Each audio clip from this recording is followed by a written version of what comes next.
जय मां सरस्वती मित्रों। माता सरस्वती ने क्यों सारा ज्ञान इस संसार से हटा लिया था और छाया संघ, एक गुप्त समाज ने उनके दिव्य ज्ञान का दुरुपयोग कैसे किया? जानिए आर्यन की साहसिक यात्रा जिसने अज्ञान के अंधकार में उम्मीद की रोशनी जगाई। क्या वह माता सरस्वती की खोई हुई वीणा को प्राप्त कर सका? देखिए यह रहस्यमयी कथा। आइए मित्रों, इस कथा को ध्यानपूर्वक और पूरे मन से सुनना बहुत महत्वपूर्ण है। आधी अधूरी कथा सुनने से माता सरस्वती की कृपा अधूरी रह जाएगी है। मित्रों, वीडियो के अंत में माता सरस्वती की शक्तिशाली मंत्र के बारे में बताया गया है।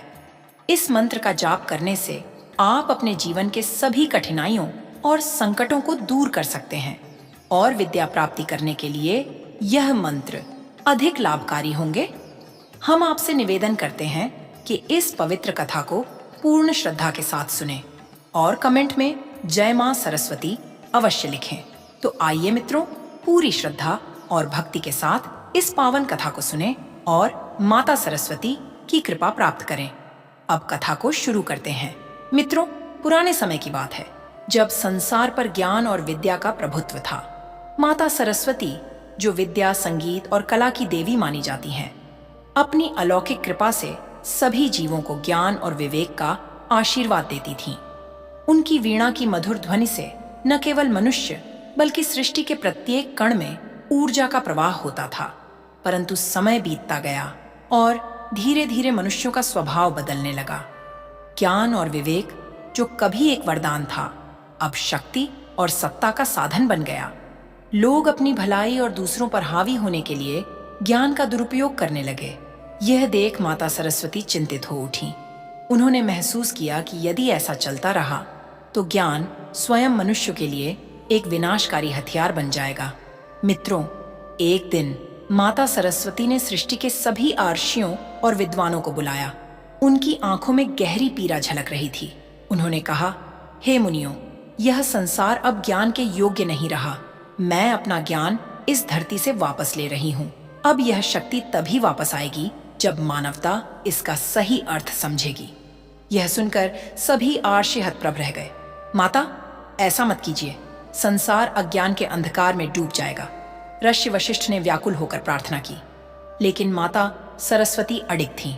उन्होंने अपनी वीणा उठाई और एक दिव्य ध्वनि का संचार किया। उस ध्वनि के साथ ही प्राचीन ग्रंथ, यंत्र और सभी ज्ञान के स्रोत अदृश्य हो गए। संसार अब एक नए युग में प्रवेश कर चुका था, अज्ञान का युग।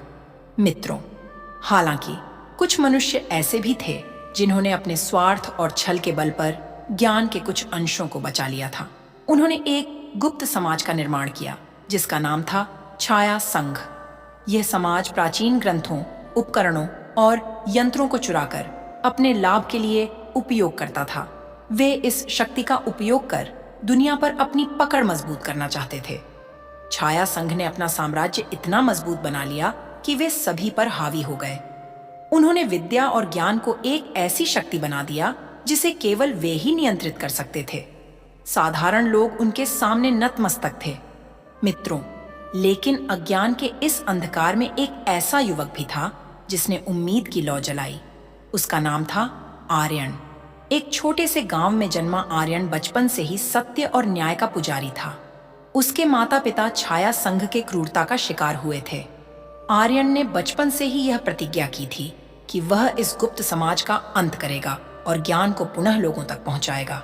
आर्यन को यह बात पता चली कि छाया संघ के पास माता सरस्वती की वीणा का एक अंश था जो उनकी शक्ति का मुख्य स्रोत था। यह सुनते ही उसका हृदय क्रोध और साहस से भर गया। उसने ठान लिया कि वह किसी भी कीमत पर उस वीणा को प्राप्त करेगा। मित्रों, आर्यन ने अपने सफर की शुरुआत की। यह आसान नहीं था। रास्ते में कई बाधाएं थीं। छाया संघ के जासूस हर जगह फैले हुए थे, लेकिन आर्यन का साहस और उसकी मां द्वारा दी गई शिक्षा उसे हर मुश्किल से लड़ने की शक्ति देती थी।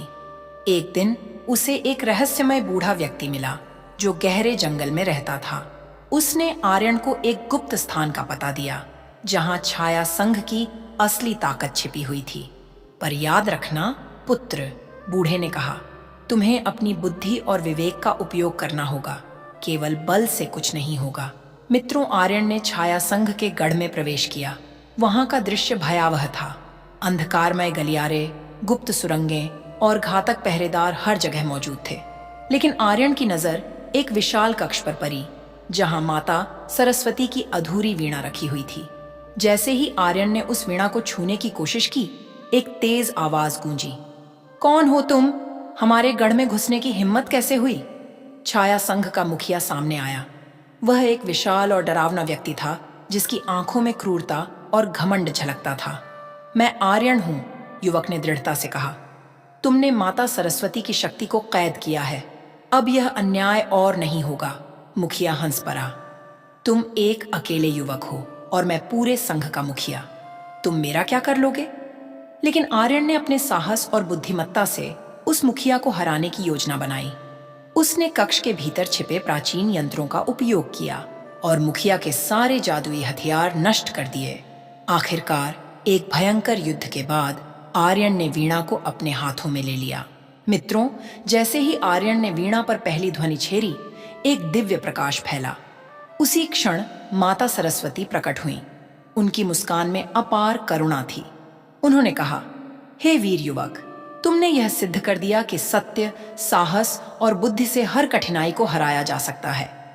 मैं तुम्हें आशीर्वाद देती हूँ। यह संसार अब फिर से ज्ञान और विवेक के प्रकाश से भर जाएगा। आर्यन के प्रयासों से छाया संघ का अंत हो गया। माता सरस्वती ने संसार में ज्ञान और विद्या को पुनः स्थापित किया। लोग आर्यन के साहस की कहानी सुनते और प्रेरणा लेते। मित्रों, हालांकि यह कहानी यहीं खत्म नहीं हुई। जब आर्यन ने माता सरस्वती की वीणा को पुनः प्रतिष्ठित किया, तो उसे एक और गुप्त संकेत मिला। यह संकेत एक छिपे हुए ग्रंथ के बारे में था, जो संसार के उन अनसुलझे रहस्यों को उजागर कर सकता था जिन्हें माता सरस्वती ने खुद छिपा दिया था। आर्यन ने महसूस किया कि उसकी यात्रा अब भी समाप्त नहीं हुई। ग्रंथ के बारे में पता लगाने के लिए उसे प्राचीन मंदिरों, गुप्त कक्षों और खंडहरों की यात्रा करनी पड़ी। हर स्थान पर उसे नए ज्ञान के टुकड़े मिले। ये टुकड़े यह दर्शाते थे कि मनुष्य को केवल बाहरी ज्ञान पर निर्भर नहीं रहना चाहिए, बल्कि आत्मज्ञान की ओर बढ़ना चाहिए। आर्यन ने इन रहस्यों को समझा और लोगों को भी समझाया। उसने संसार को यह सिखाया कि असली शक्ति विद्या और विवेक में है, और इसे सही दिशा में प्रयोग करना ही मानवता की सबसे बड़ी सेवा है। मित्रों, इस कथा से यह शिक्षा मिलती है कि ज्ञान का उपयोग सदा मानवता की भलाई के लिए होना चाहिए। जब भी कोई इसे स्वार्थ और छल के लिए उपयोग करेगा, तो अज्ञान का अंधकार फैल जाएगा। लेकिन जहां एक भी साहसी और सत्यप्रिय व्यक्ति होगा, वहां ज्ञान और विवेक की विजय अवश्य होगी। इस संसार में हर किसी के भीतर एक आर्यन है, जो अंधकार से लड़ सकता है और ज्ञान के प्रकाश को वापस ला सकता है। मित्रों, माता सरस्वती की इस प्रेरणादायक कथा यहीं पर समापन होती है। आइए मित्रों, माता सरस्वती की शक्तिशाली मंत्रों के नियम और विधि जान लेते हैं। माता सरस्वती के मंत्रों का माला जाप करने के लिए कुछ विशेष नियम और विधियां हैं, जिनका पालन करने से अधिक लाभ प्राप्त होता है। यह विधि विशेष रूप से विद्या, बुद्धि और ज्ञान की प्राप्ति के लिए की जाती है। मित्रों, माला जाप के नियम कुछ इस प्रकार है। माला जाप से पहले स्नान करें और स्वच्छ वस्त्र पहनें। मन और शरीर की शुद्धि के लिए ध्यान करें। सफेद आसन का उपयोग माता सरस्वती को सफेद रंग प्रिय है। जाप के लिए सफेद चंदन की माला, कमल के बीज की माला या स्फटिक माला का उपयोग करें। मित्रों, स्फटिक माला सबसे शुभ मानी जाती है, क्योंकि यह शीतलता और सकारात्मक ऊर्जा प्रदान करती है। मित्रों, माला जाप का समय होनी है ब्रह्म मुहूर्त सुबह 4 बजे से 6 बजे या सांध्य काल शाम को सूर्यास्त के समय जाप के लिए सबसे शुभ समय माना जाता है।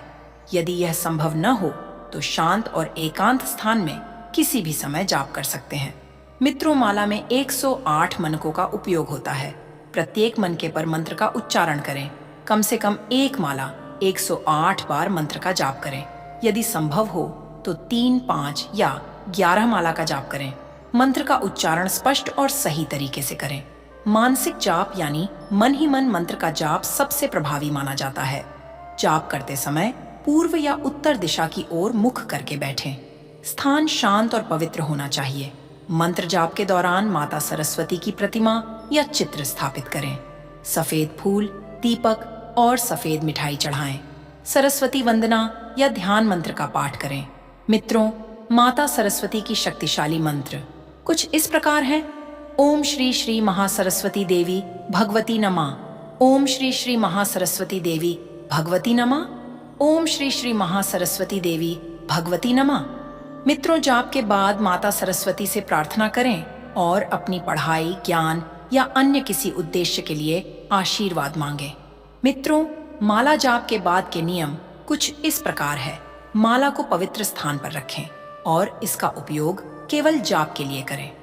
जाप समाप्त करने के बाद माता सरस्वती को प्रणाम करें और प्रसाद ग्रहण करें। अपनी दिनचर्या में विद्या, ज्ञान और सत्य का पालन करें। हमारी कामना है कि आपके जीवन में सुख, शांति और मां सरस्वती की कृपा बनी रहे। मित्रों, वीडियो देखने के लिए आपका हृदय से धन्यवाद। यह विशेष दिन हमारे जीवन में सकारात्मक ऊर्जा और भक्ति का संचार करता है। कृपया अपने विचार कमेंट में साझा करें और जय मां सरस्वती लिखना न भूलें। आपके कमेंट्स मुझे और भी प्रेरित करेंगे।